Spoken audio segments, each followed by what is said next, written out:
is being addressed. So basically, there is a direct benefit to the business. Now, drawing the same analogy of 3 theatres, when we look at the decade of CSR that we all have experienced, I would say that the philanthropy still remains and it's quite relevant even as of today. The second segment that we have evolved in is basically the strategic CSR, so to say. And the third one, which is also a concept of today, which is called sustainable or impact-driven CSR. So if we look at 3 segments like this, we can experience that we don't need to be in one segment, but we can move with a purpose in the context from one segment to the other to be able to make sense out of our CSR commitment.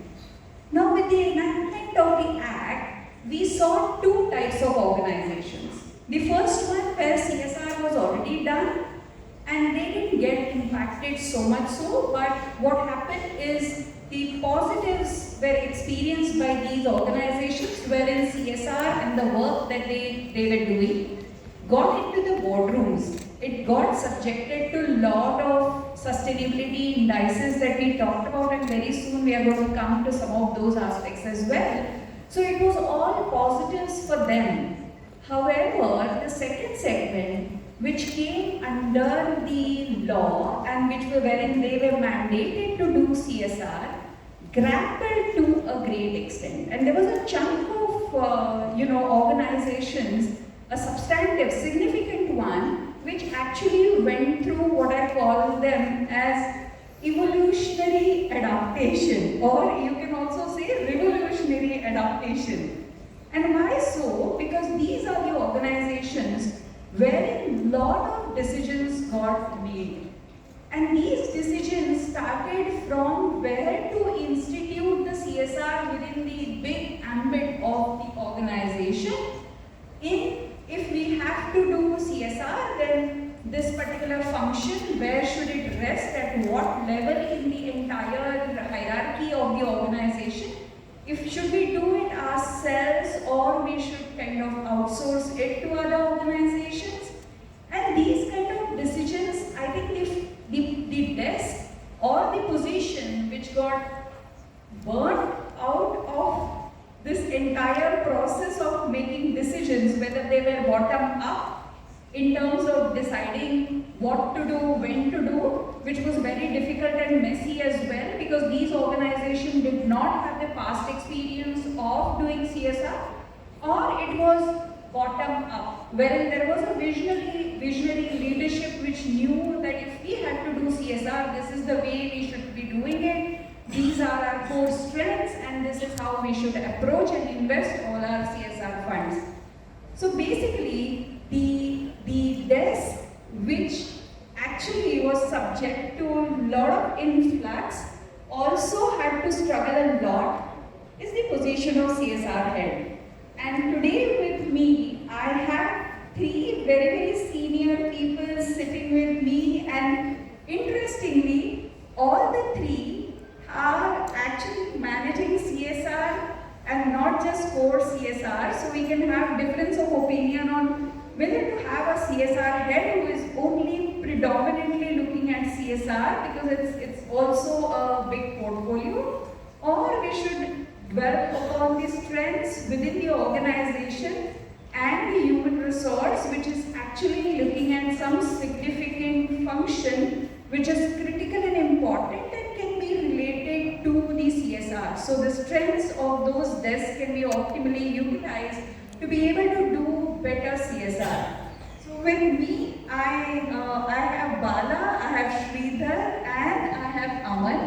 And all 3 of them incidentally are managing CSR as part of the big portfolio that they have, and it is amongst the other responsibilities that they are doing.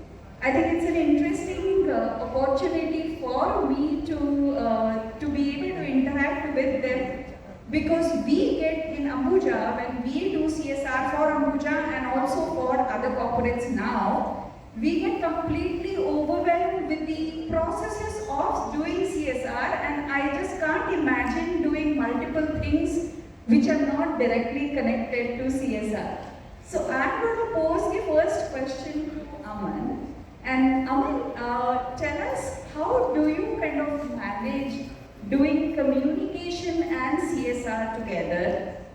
And especially, I'll tell you, in communications and CSR, when person is managing one, personally me, I'm very interested to know whether it is CSR for communication or it is communication of CSR.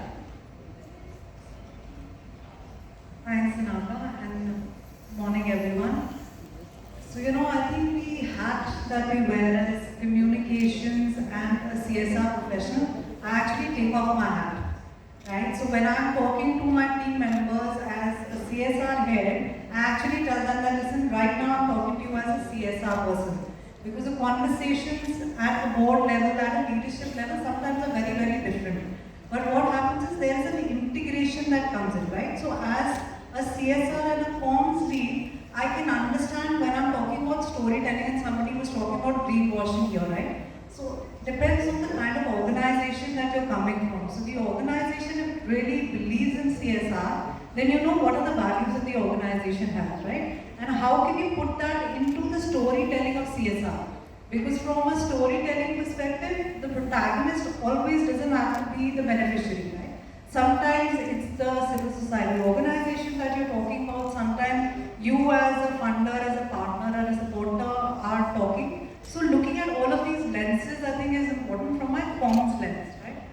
But I think specifically from CSR, there are 2 or 3 things that Anaga I'll add to this conversation. Right? When I wear my CSR hat and I go and speak to the board, and I speak to my leadership team, right? So we're a conglomerate and we have multiple business heads. So the business heads do a lot of pushback, right? From a CSR perspective that because and we are a manufacturing organization, that this is what they want.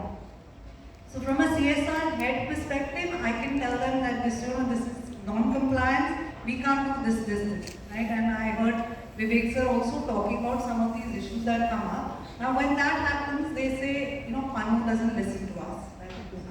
So they feel that, Panu is not listening to them, but I have to take them back to the act. So, in the 10 years, and there's a quote that I read yesterday, and I really liked it, which said that, when the wind blows, sometimes people put up walls, or the others set up windmills, right? So it really depends, what is it that you do as a CSR head, as a CSR lead? So I think these are some of the things which are very important for us to understand. That as a CSR lead, how do you make sure that you make the organization understand what compliances are and why you have to adhere to those compliances, why impact is important, right? Because the end beneficiary is the key. So even if it's a manufacturing location, setting up or just putting up trees is not what you have to do. So, I heard Leena also asking that question. It is important that you look at all the societal aspects also. So all of these things as they come into play, we also have a DCM Shriram Foundation which I lead. So wearing multiple hats, I also lead the archives of the organization, right? And there's a strong legacy of 130 years, and that's what I'm saying, integration helps. Because there you're talking about all of that plays into what are the values of the organization. Because as CSR strategy also, values are very, very important, right? So we are saying that this organization has 135 years of heritage. That is coming from my comms lens also. There's a story of our founder, Csr.Summit, who set up Shriram College of Commerce, who set up Lady Shriram College. Now, all of these things were happening much before the Act came into play. Now, this becomes what the organization's value system is, and that decides how you work.